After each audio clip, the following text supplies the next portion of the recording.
Hello, and thank you for joining this presentation on curbside recycling as part of the Michigan Recycling Coalition's effort to level up recycling education in Michigan.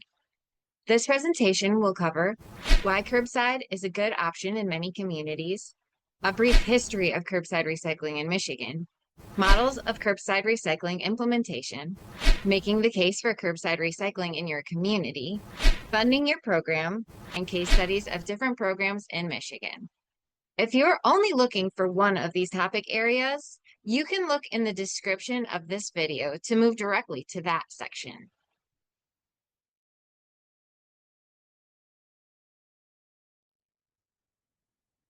Maybe you're here because you're already sure that you want to implement a curbside program. Maybe you're still trying to get an understanding of available options. I'm going to take a few minutes to explain the benefits of implementing a curbside recycling program. First, broadly, curbside recycling has helped to show that recycling is possible by maximizing the amount of material that residents are able to recycle. As you can see, there's more than enough material currently going to the landfill that could be collected to support recycling end markets. Recycling is popular. Some polls have shown it's actually more popular than voting. People grew up learning about recycling and how it benefits us by keeping materials out of the environment and out of landfills and keeps them in circulation in the products that we purchase and use every day. The majority of people view recycling as a valued public service that aligns with their values. During the COVID pandemic, recycling was declared an essential public service. This data from the 2020 Recycling Partnership's State of Recycling report shows that most residents see the value of recycling, and most are willing to pay more for access to recycling opportunities.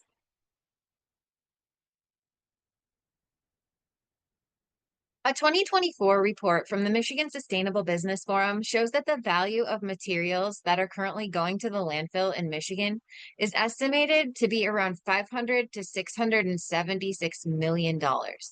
That's enough to feed 1 million hungry families for a year. And curbside recycling is one way that we can lower that amount, keep that value moving through the economy, and keep those materials out of the landfill. Curbside recycling captures a large amount of easy to recycle materials because curbside recycling has a low barrier for entry for community members. It's easy to participate. Curbside recycling works for materials like cardboard, paper, metal, plastic, and glass. Harder to recycle materials like plastic film, chemicals, batteries, and hazardous waste do not fit in most curbside programs. But in many cases, there are other ways to recycle those items. Curbside recycling is easy because it mirrors how most communities already handle garbage. It's as simple as adding a second bin or collection container at the residence.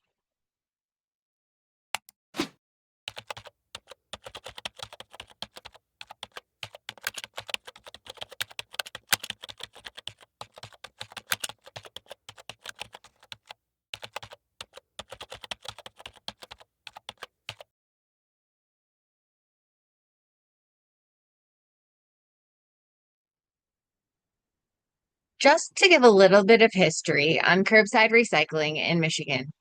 Recycle Ann Arbor was the first curbside recycling program in Michigan starting in 1970. In 1976, the Resource Conservation and Recovery Act was passed, setting national goals for protecting human health and the natural environment from the hazards of waste, reducing the amount of waste generated through source reduction and recycling, maintaining environmental health standards, and ensuring the management of waste in an environmentally sound manner.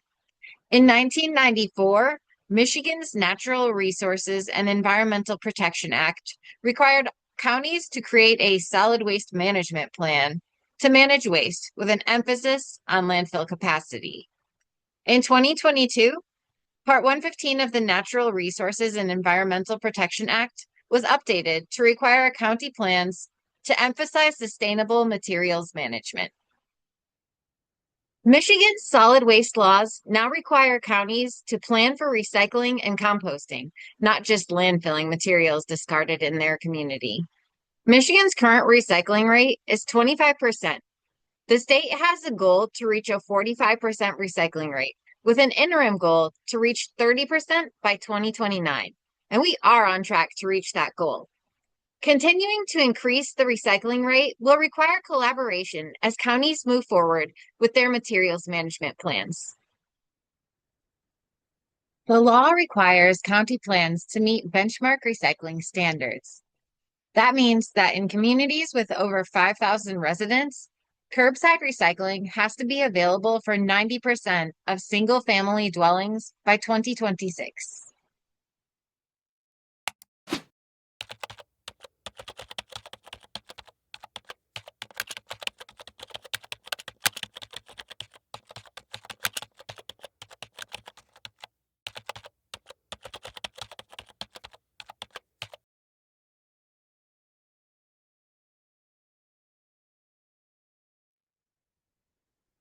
Curbside collection can be handled in a few different ways. Because collection costs are generally the highest costs of recycling services, collection methods have evolved over time. Curb separated, mixed waste, dual stream, and single stream. In the early days of recycling, residents would place their bin of recyclables at the curb, which would then be separated into different compartments in the collection vehicle.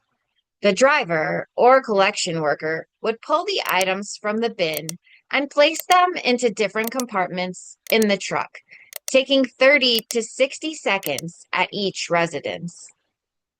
Similarly, with mixed waste collection, residents would place their trash in one bag and their recyclables in another bag, generally a clear bag for recyclables. And all bags would be collected in one collection vehicle. This collection method would require an additional level of separation. Trash bags would go to one place, and recycling bags would have to go to a material recovery facility for further sorting. The cost of collecting recyclables that need to be separated at the curb and contamination concerns with mixed waste collection have made these collection methods very uncommon in current programs. In some communities, a dual stream collection system works best. Communities that use a dual stream approach have residents sort materials into separate containers, often paper, glass, and other containers, and one truck with compartments or multiple trucks come through to pick up that material. Material may be taken to a material recovery facility or directly to a processor or end market. For many communities, single stream recycling collection is the simplest and most cost-effective collection solution. Single stream is the most common type of recycling for communities that have curbside service, and it is the easiest for residents to participate in. In this method, all recyclables are placed in one lidded and wheeled curb cart and are picked up in a compacting truck and delivered to a material recovery facility to be sorted and separated in commodities and baled for efficient transport to the end market. Recycling carts are preferred for collecting recyclables as they capture on average 550 pounds per household annually, while smaller bins average 226 pounds per household annually. So what other factors need to be considered?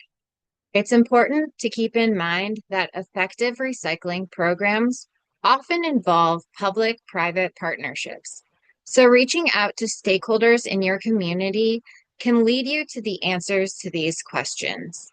Haulers, as well as community members, can help determine collection frequency and container size. Program setup is a little more complicated and may ultimately rely on what funding mechanism is used to fund your program. In a municipal model, the municipality owns and operates its recycling collection services, using its own equipment and labor. The local government provides direct services to collect and even process recyclables.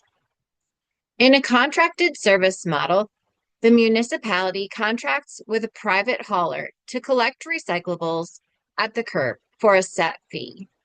Each household will pay for these services through taxes or fees, but the cost per household is generally more cost-effective when a whole community is receiving the service.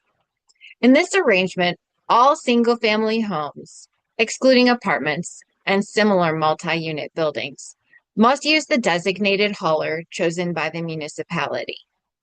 In communities that don't contract with a single hauler, a subscription model is used. The subscription model does not involve municipal coordination. Instead, residents are responsible for selecting and subscribing to a private hauler that operates in their area. This means that many hauling companies could operate in one community, and the cost per household often ends up being higher. Now I'm going to show you a bit of video of the journey that recyclables go through after being placed at the curb. This video shows a truck picking up a cart of recyclables. In addition to the cart that is emptied into the truck, the driver also notes an issue with the contents of the next cart, like a contaminant or bagged recyclables, and attaches an oops tag to let the resident know why their recycling was not picked up. Once the recyclables are on the truck, they are transported to a MRF, a material recovery facility, and it is the first stop on the journey recyclables go through to become feedstocks for manufacturing. The truckload of recyclables will enter the facility and tip their contents onto what is called a tipping floor. These materials will be fed into a conveyor where they are sorted by commodity types based on specifications from end market buyers.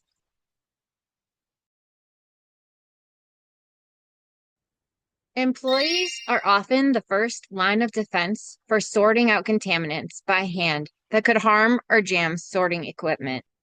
Specialized equipment can include magnets, rotating discs, optical sorters, and increasingly, artificial sorters. Once enough material is sorted into a specific commodity category, they are condensed into bales, and those bales are accumulated on site until there is a full truckload, and then they are transported to an end market buyer to be used again in the manufacturing process. Most communities in Michigan contract for services, making up 53% of Michigan's recycling programs. That is followed by the subscription model at 20%, and then the municipal model at 8%. The real story of this map is that 20% of Michiganders still lack access to curbside recycling, especially with the county planning requirements. Unsurprisingly, it's rural communities that tend to lack access. Proximity to material recovery facilities plays a critical role in determining whether a community can establish a curbside recycling program. These gaps are being addressed and will continue to be as Michigan counties work to meet the requirements of planning.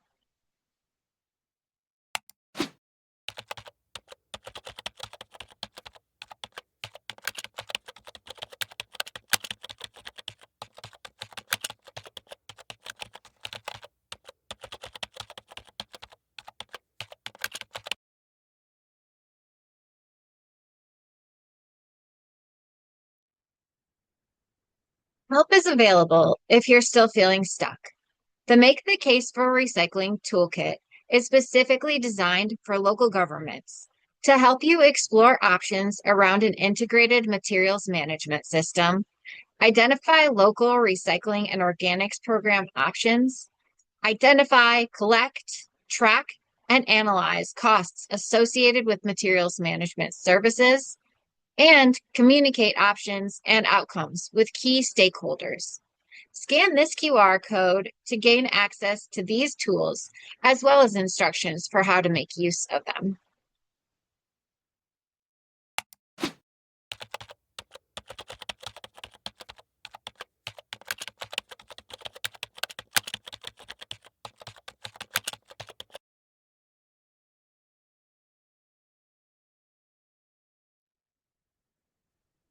Let's talk about funding mechanisms. This chart shows us that the most common municipal approaches for funding trash collection are service fees and millages. These funding mechanisms are successful for trash programs and can be applied to recycling programs as well. This table shows the different funding mechanisms that a selection of Michigan counties use. We see the most commonly used funding devices are landfill and facility surcharges and voter-approved millages. These commonly used funding mechanisms can pay for a variety of things, but are required for ongoing community-based services, education, and maintenance of infrastructure. Grants, on the other hand, are primarily used for program and capital investments to expand programming and services and capture additional material.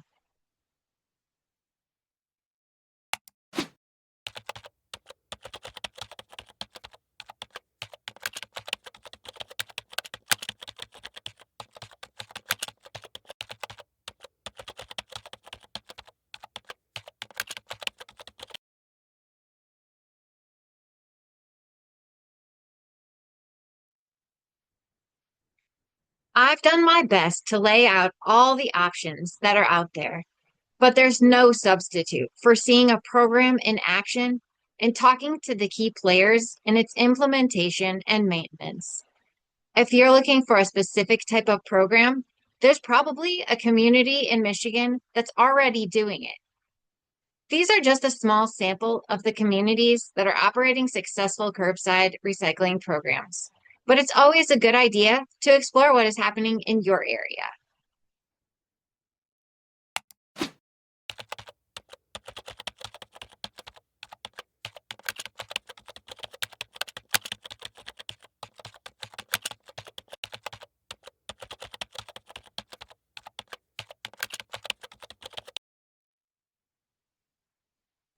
Expanding curbside recycling is essential to meeting our recycling goals and ensuring equitable access to recycling across Michigan. By investing in these programs, we divert valuable materials from landfills, conserve resources, and make recycling more accessible for all communities. Thank you for all your time. We encourage you to explore the resources linked in the video description. If you have any questions, don't hesitate to reach out. We can help connect you with resources in your area and with recycling professionals across the state.